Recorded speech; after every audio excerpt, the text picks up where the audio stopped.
Hello, warriors. Welcome to the U Movement. I am B. I am gearing up to do an oracle read this afternoon, but Spirit wanted me to hop on and do a video today on rejection wounds, because that is what is surfacing for me. And I can guarantee that if I am processing through it, some of you are as well, because we are a collective. That has been confirmed more times than I can say. So as an empath and clairsentient, I am picking up on the vibe of the tribe. And before I talk about rejection wounds, I want to talk a little bit about the twin flame journey aka a Kundalini awakening, because not everybody that follows me resonates with twin flame catalyst, but most of you are experiencing a Kundalini awakening.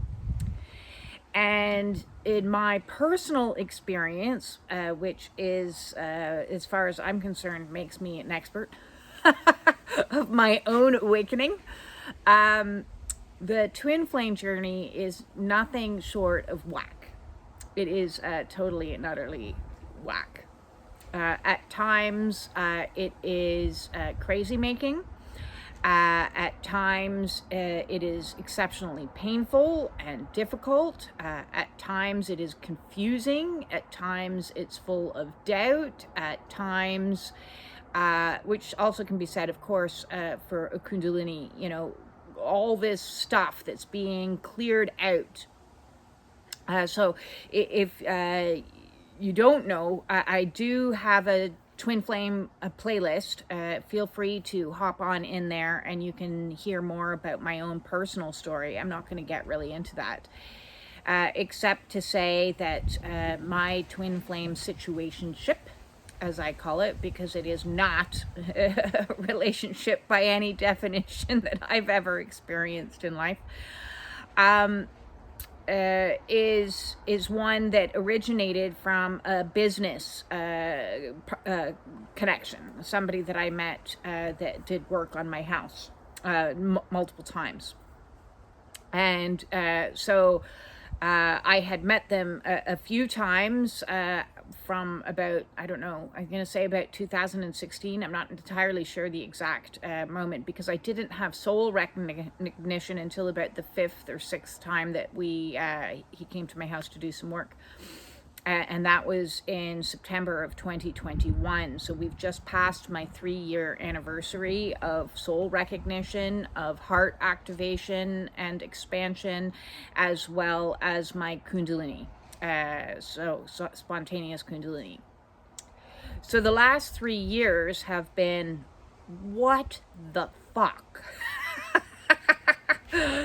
And it's a strange situationship, because all the way along, I have wanted to be in communication with this person and update them and, keep them in the loop, so to speak, of what's happening on my own spiritual awakening, and also check in to see what mirroring is happening, because the mirroring that is present in a twin flame situationship is really quite like similar upbringings, similar life experiences, similar, and it's like, what? But I have been no contact for over 2 years now. And when I say no contact, I mean no contact. I have certainly sent off a couple of attempts at creating communication, and those have been met with crickets. So I don't know if this is what is technically known as ghosting. I've certainly never experienced that in my life, and it's all kinds of wackadoodle for my brain to be able to understand. I don't know if I'm blocked. I have no idea. I know nothing of what's happening on the other end.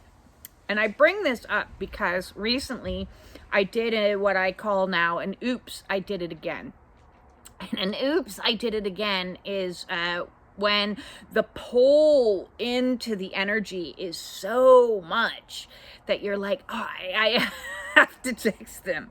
So something was on my calendar that needed repair, and of course it made me think of them. But so I sent off what I thought was a witty little bit of repartee to see if they wanted the job.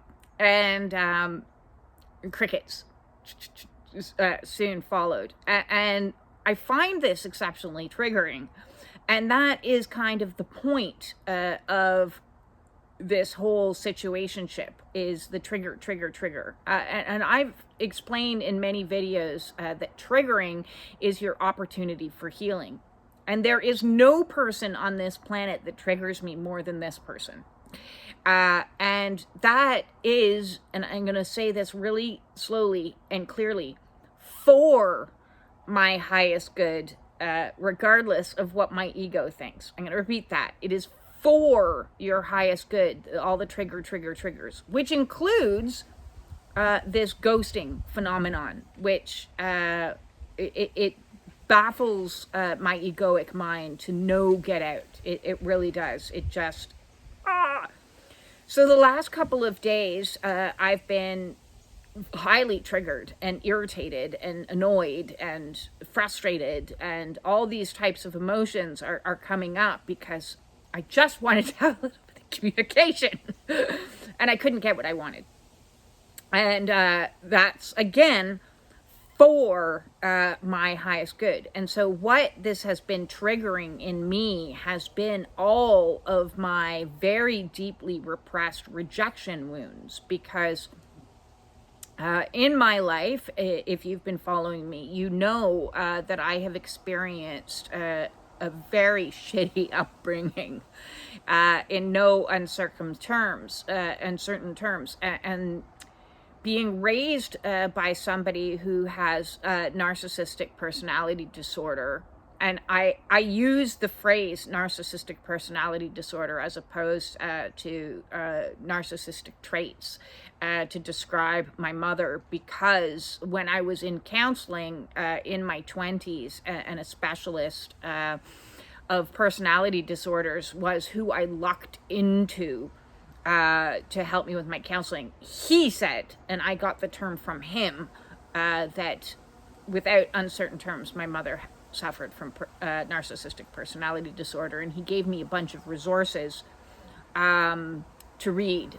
One of which, by the way, I'll just shout out is, and I can't remember the name of it, but the author's name is Ilan Golom, and something about the mirror. I'll find that for you if you're looking for it, and I'll put it in the description below if you're looking to understand a little bit more about narcissism. Trapped in the mirror. Haha. Remembered it. Trapped in the mirror, which actually ties into this conversation right now perfectly. Because when you're raised with somebody who has narcissistic personality disorder, they concoct a script, a character that you need to adhere to. And so they enlist everyone else around you to follow said script. So they define you. It's like being given a character synopsis of, this is your character breakdown, and this is what you need to adhere to. And if you attempt to deviate outside of this characterization of yourself, then you get into trouble because you're not playing the game. And the game is, I'm going to dictate who and what you are. So if I'm calling you the characterization of scapegoat, or the black sheep of the family, the troublemaker, the fuck up, any of these kinds of things, if you start to try to break free of that, so you're literally trapped in the mirror. You're trapped in the mirror of the projection of the narcissist, and you're not allowed to have a sense of self. Your self is rejected. any attempts to be who you actually are, speak how you want to speak, feel how you want to feel, think how you want to think, be who you want to be, will be rejected because you're not adhering to the characterization that's put upon you. And one of the things that they do is they then further keep you trapped in this by rejecting any attempts you make to free yourself, to come out. And when it's talking about trapped in the mirror, you're in the mirror of their projection of themselves, of what they don't like about themselves, they put onto the scapegoat. So that's why the term trapped in the mirror is very applicable in this particular situation, because it's a projection of all the distasteful traits that they carry within that they don't want. So they put them on you like the scapegoat and then push you out into the wilderness to carry the family curses. And it was very interesting to me because yesterday I had a privilege of being invited to a Yom Kippur prayer ceremony through a friend of mine via Zoom. And so I attended synagogue via Zoom yesterday. And in one of the teachings, they were talking a lot about that scapegoat archetype within, the historical reference of this one scapegoat would be slaughtered and sacrificed, and the other scapegoat would be banished out into the wilderness. And they were talking about that, of what that actually means, these teachings from within the Torah. And of course, perfect timing of alignment of dealing with all this triggering that's happening and feeling rejected, and then learning more about this history, the religious viewpoint of the scapegoat, and scapegoat abuse is actually recognized as a thing now. And that scapegoat holds this, as I said, this characterization that you have to be. And so all attempts to be anything other than that, you experience rejection. And belongingness is paramount to your very survival. On Maslow's hierarchy of needs, your first level of survival is all about, your roof and your food and your safety and your security. And then the second level is all about belonging. And so if you desperately want to belong, it's a human need to belong. And so if you don't belong for who you are, you attempt to conform to their definition of what you should be. So if that is, you're labeled as unintelligent, unattractive, a troublemaker, you do things wrong, whatever it is, that's what you need to conform to. So any attempts to be anything else will be seen with ridicule, sarcasm, to keep you in line. These are all jabs to keep you in line, judgment, ridicule, being pushed away. And that is the indoctrination of the entire clan. So the family becomes a cult, and you become, within that cult, the carrier of the burdens. And anyone within the cult, even after that family member dies, is still going to uphold and keep those scripts. They're so deeply embedded into the family unit. You're flawed, you're troubled, you're depressive, you're this, that even after the passing of the narcissist, and my mother passed away 2 years ago, we're coming up onto that anniversary, but I'm still experiencing the same, I'm still hearing the same things from different family members. And where I'm at now in my own awakening is like, hell to the no. I am not going to be what you define me to be. I am going to be me at long last. And this awakening journey is all about pulling off all of these labels that have been affixed upon you, that define you and define your characterization, your egoic identity, and becoming more into alignment with your own truth and authenticity.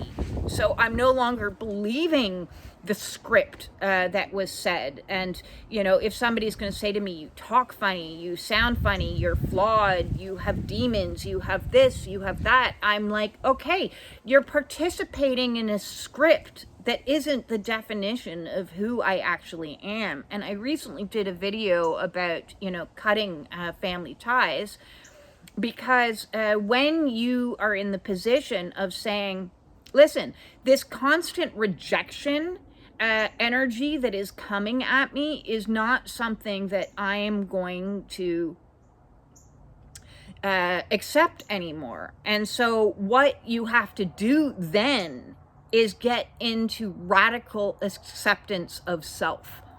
And radically accepting self is challenging because it's reparenting. I'm sorry they said those things to you. I'm sorry they did those things to you. I'm sorry that they rejected you. I'm sorry you got the silent treatment. I'm sorry you got stonewalled.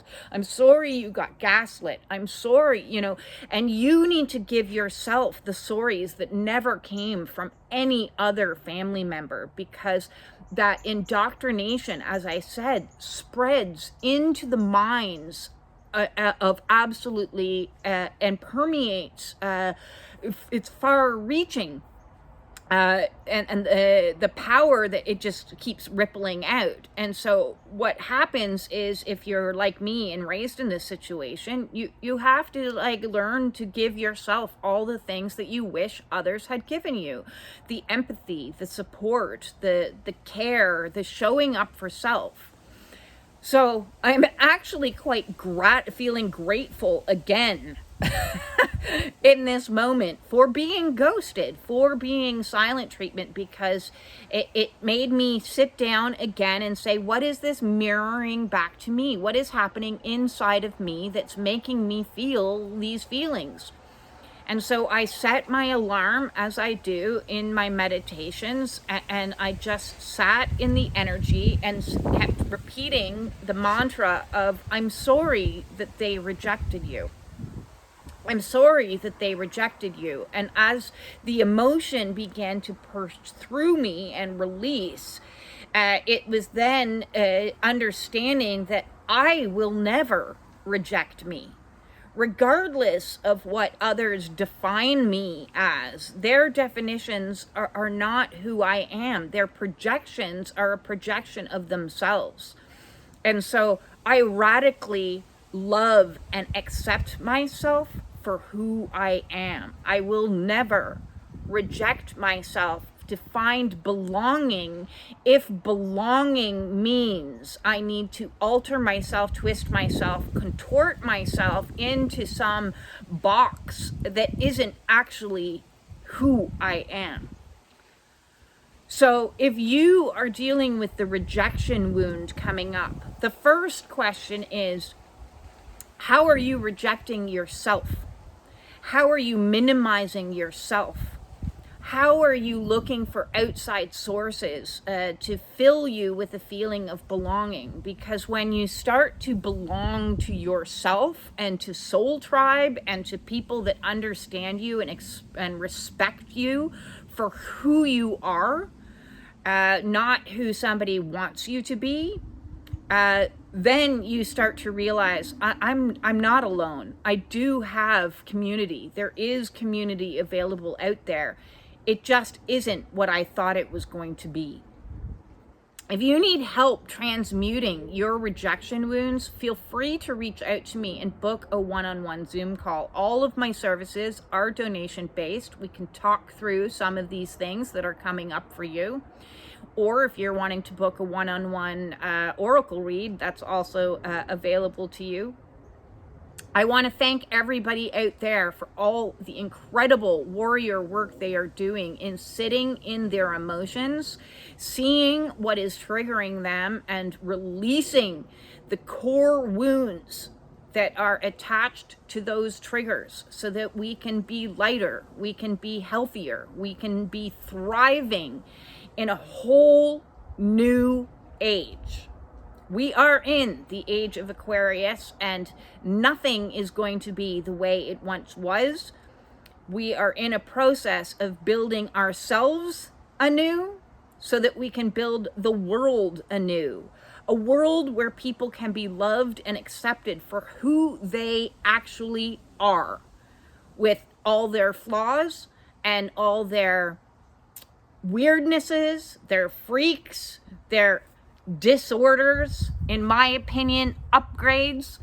Your 7 sensitivities are great, incredible gifts that the world needs now more than ever. Your empathy, your compassion, your love, your kindness, all of those are incredibly valuable skills. And I am so incredibly grateful that you are out there and doing as much warrior work as I am. This you movement hopefully can spread and make an actual impact on many, many people's lives as it continues to spread out. And that excites me. Thank you for all the likes and the shares, the subscriptions, the donations. I am beyond thankful. And with that said, peace out.